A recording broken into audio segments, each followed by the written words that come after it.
A warm welcome to Disky Talk with Luyolo. If you're tuning in for the very first time, I do ask that you please subscribe and hit that notification bell. If you've been a part of this journey, I hope you thoroughly enjoy this episode. So, on today's episode, I discuss all things Dstv Premiership. So, I will then have a look at the Dstv Premiership log standings because this is the international break. So, this is a great opportunity for me to go through all the 16 teams within the Dstv Premiership.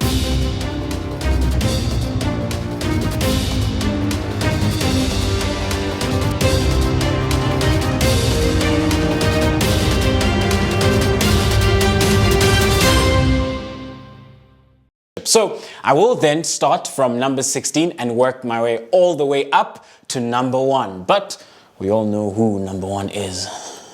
But anyway, let's start with number 16. So at number 16, we have TS Galaxy. And they currently sit on 2 points. And as a result of that, Coach Owen Dagama has been sacked. And a new coach has been brought in. So interesting times then ahead for TS Galaxy with regards to how they do things going forward. I think a lot has to change, and it's going to be very important and pivotal that the new coach in Seed, if I'm pronouncing it right, is from Germany, Bosnian born. But very interesting then to see how he goes about things with regards to turning things around at TS Galaxy. And I think he's going into a very critical phase. But the lucky thing for him is that he's got these next 2 weeks to work on a couple of things in the training sessions. So hopefully that this 2 weeks will bode well for him and for TS Galaxy in their bid to turn things around. However, I don't think it's going to be easy because when you look at the period that we're going into with regards to the Dstv Premiership, the fixtures will be coming in thick and fast. So very important that he gets off to a good start. Otherwise, he also could be shown the door by Christmas time if he doesn't turn things around. Going then into the next position, you do have Marumo Gallants, who also sit on 2 points. However, they still do have a game in hand. So hopefully if they win that game in hand, they will go to 5 points. But irrespective, even if they do win that game in hand, they would still only be sitting at number 13. So they still would be in the relegation zone, because when we have a look from number 16 all the way to number 10, the difference in points is very marginal, So it is a zone which is the red zone currently, And then when you look at Marumo Gallants and you look at the types of players that they have, I don't think they should struggle for too long. It's just that they're struggling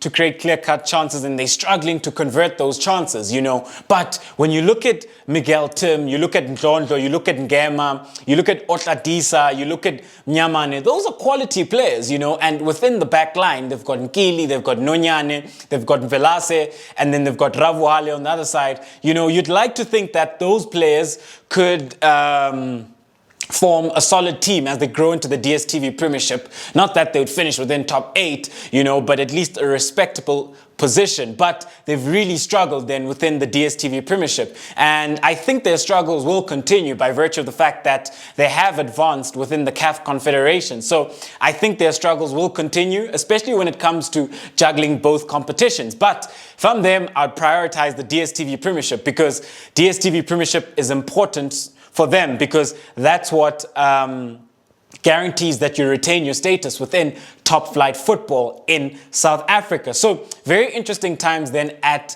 Marumo Gallants, which lay ahead. Hopefully they are able to fight and progress up that table because they do have quality players in my opinion. And then when we go to number 14, they Swallows. Swallows sit on 5 points. So Swallows have really been struggling, They can't, at this moment, they can't win a game. They're struggling to score goals. And they're also struggling to create clear-cut chances, They've really struggled from a final third perspective with regards to penetrating the final third and then finishing those chances. But when you have a look at Makhalwa, you have a look at Solomons, you have a look at Undlovu, those are players who at certain phases and periods of the game, they are able to penetrate the final third, you know. So it's just about then converting those chances that those three are able to create. And when you have a look at the midfield, you know, I think when it comes to midfield, there's no fluidity, there's no creativity within consolidation phase. And when you have a look at Swallows, they do love to institute a midfield three. So I just think then within this next 2 weeks, if they can work on certain things within training and look to bring in Amagaman and Tiberi, I think that would give them that final third penetration, which they so dearly need, you know. And then with Makhalwa and Solomons or Ndlovu on the other side, when you have a look at those players, I think you've got 4 very creative players who could penetrate the final third. Musonda is a very good goal scorer, so he's got goals in him, you know. It's just about creating those chances for him and the decision making, you know, whenever they do penetrate the final third, you know, very paramount then. So yeah, interesting times ahead at Swallows as well, especially considering how Coach Brandon Truto is on special leave and Simo Dladla currently has the team. And, you know, even with him, he hasn't improved any performances. If anything, it's gotten a bit worse with regards to the amount of goals they're now conceding. And yeah, it's looking very bad at Swallows. Interesting times ahead then. Within these next 2 weeks, what do they do? Do they appoint a new coach? Or yeah, what's going to happen there? And then when we work our way up into the 13th position, you do have Chippa United, who sit on 5 points as well, which is very interesting then, because I thought Chippa United started really well and that they would continue with that form and progress well within the Dstv Premiership. However, you know, after those couple of good games where they started well with back-to-back clean sheets, where they got a clean sheet against Sekhukhune United and Mamelodi Sundowns, they just haven't been able to build on that momentum. And it's going to be very interesting then to see what Gavin Hunt does going forward. But when you have a look at it, they normally institute a back four. You know, so they have Boateng in goals. At left back, they'd have Hanamub, a centre back partnership of Roscoe Peterson and Zulu as well, and then Mtunyelo. So with regards to this back four, they have kept 2 back-to-back clean sheets, and there's certain things I saw within their defensive solidity and their tactical discipline, which I was impressed by in the first 2 games. Especially considering that in the second game, they played against Mamelodi Sundowns. So they did very well in that game. So going forward, if they could institute the same tactical discipline from a defensive perspective and work on a few things with regards to how they penetrate in the final third and look to create and finish off those chances, I think they will be safe this season with Gavin Hunt with regards to his experience and that back four as well, you know. And also looking at the heart of midfield, where they have a solid duo of Sami Siabi and Naum Kize, who's growing within that midfield, you know. So I think they'll be fine as they go along. It's just then very important that they work on a few things and that they tighten up again. And then working our way then into number 12. We've got Kaizer Chiefs at number 12. They've played 6 games, and after 6 games, they've got 6 points. So it's 1 point a game, gentlemen, 1 point a game, you know. And at this rate, they're looking at 30 points, which is obviously the amount of points that any DStv Premiership team looks at with regards to survival. So they're doing really badly, and yeah, they haven't really inspired confidence, you know. Within this season, so far, the 6 games they've played, it's only 1 game where, you know, they played really well, and that was against Baroka. And even then, towards the end of second half, they tailed off in that game. So it's only a spell of about 50 to 60 minutes that Kaizer Chiefs have really played well within this 6 games. So very worrying times then at Kaizer Chiefs. Very interesting to see then what does Stuart Baxter do within this next 2 weeks, and management as well. What decisions do they take? Will they keep him, or will they show him the door? Very interesting times then ahead at Kaizer Chiefs, you know, and very frustrating then for the Amakosi faithful and for the players as well, because they just, yeah, it's just looking really, really bad at this present moment. So going into The next game then, they will be then looking to obviously pick up 3 points. So they've got a lovely break where they can work on certain things within training and then look to build from there. And then working our way up into number 11, we've got Maritzburg United, who also have 6 points. So they're also pushing at 1 point a game. And yeah, so when you have a look at Ernst Middendorp's sides, you know, look, this side is a very strong side with regards to their tactical discipline. They're not a side that often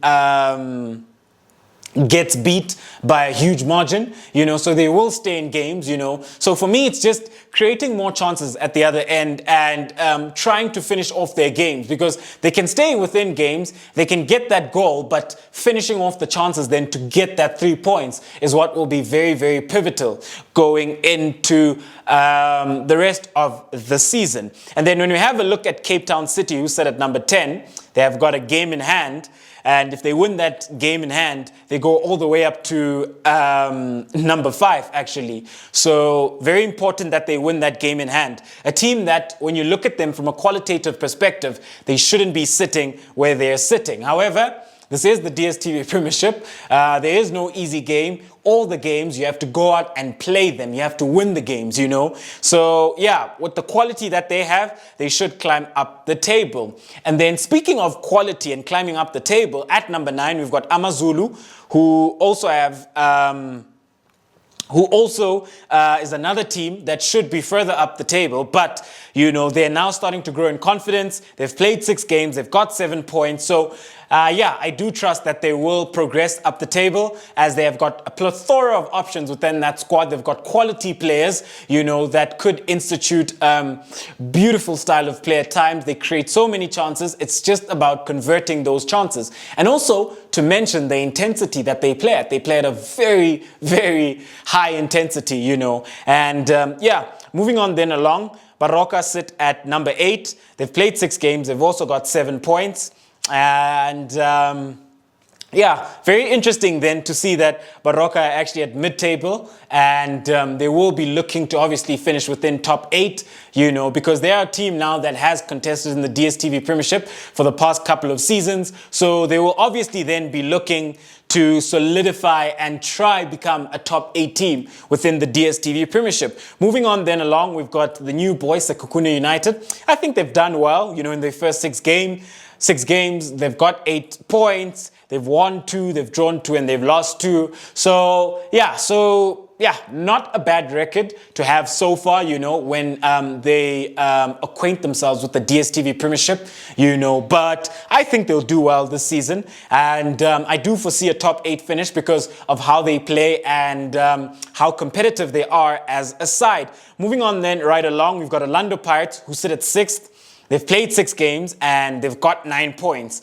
So yeah, very interesting then to see Orlando Pirates, especially at number 6, when you consider the type of players they have and the quality they have within that side. You know, from a qualitative perspective, I do think that they've got the 2nd best squad after Mamelodi Sundowns. However, this is football, you know, it's not one on paper. You know, you have to go out there and win those games. But there are a couple of positives. We are starting to see them a lot comfortable instituting a free-flowing passing game.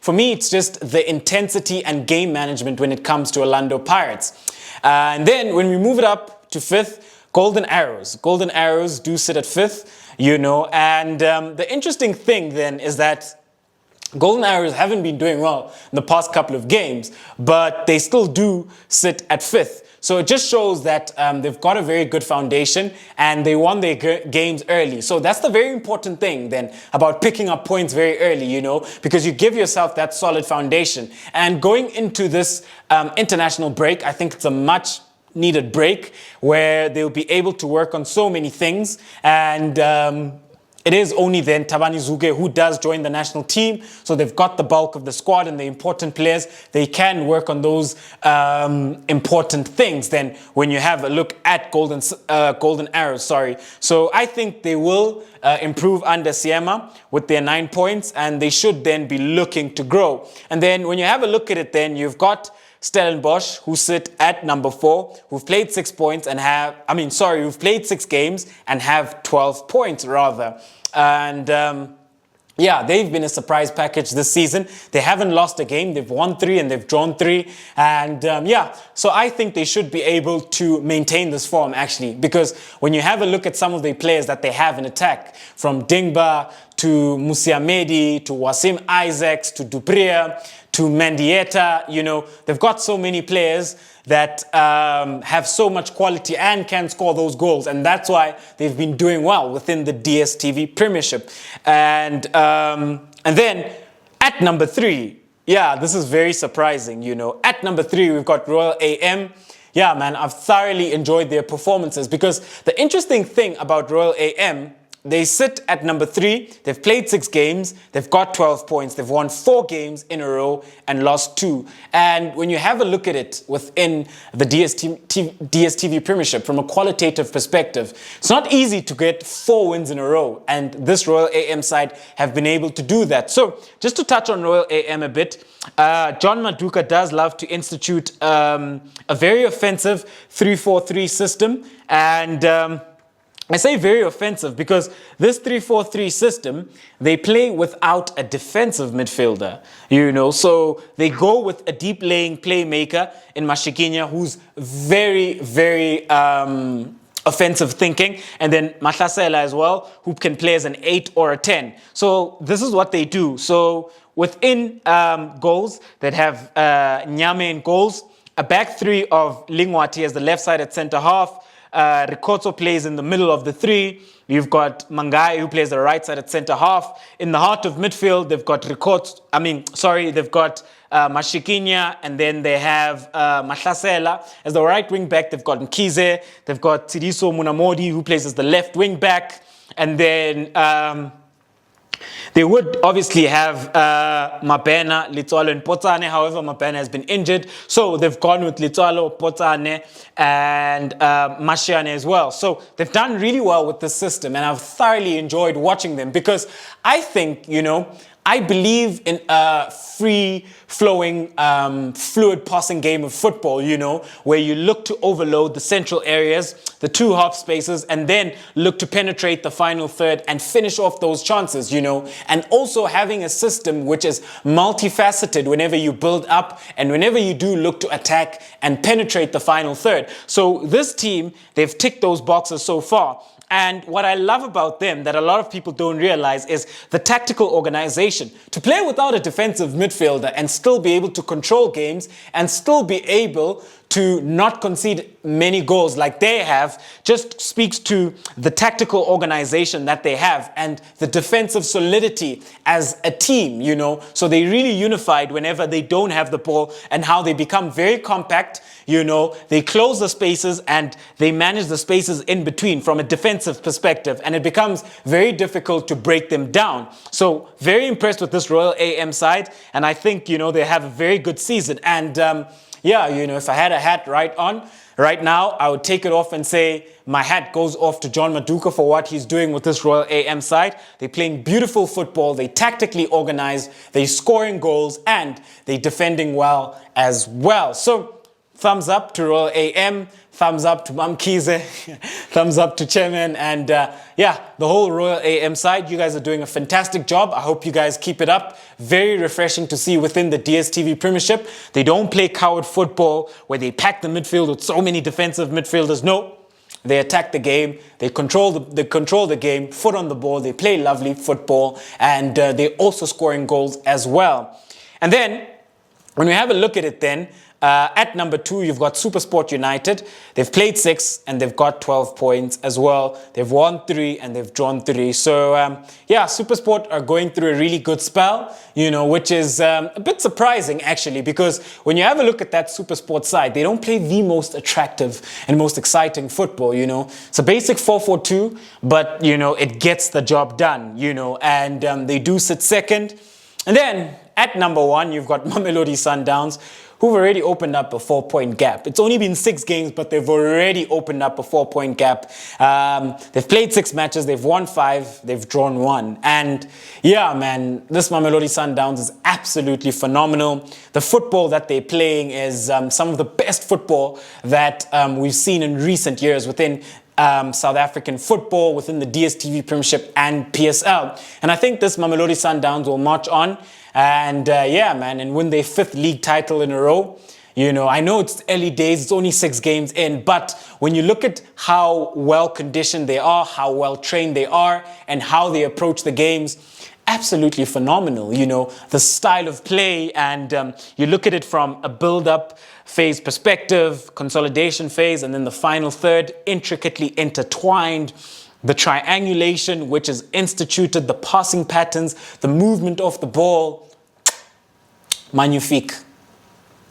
So, ladies and gentlemen, we ended off on that note. This was a special episode of the Dstv Premiership, where I had a look at all 16 teams and went through the table. So, just a recap of that then.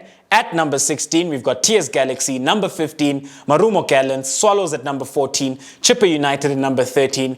At number 12, we've got Kaizer Chiefs. At number 11, Maritzburg United. At number 10, Cape Town City. At number 9, Amazulu. At number 8, Baroka. At number 7, Sekhukhune United. Number 6, Orlando Pirates. Number 5, Golden Arrows. Number 4, Stellenbosch. Number 3, Royal AM. Number 2, Supersport United. And at number 1, we do have Mamelodi Sundowns.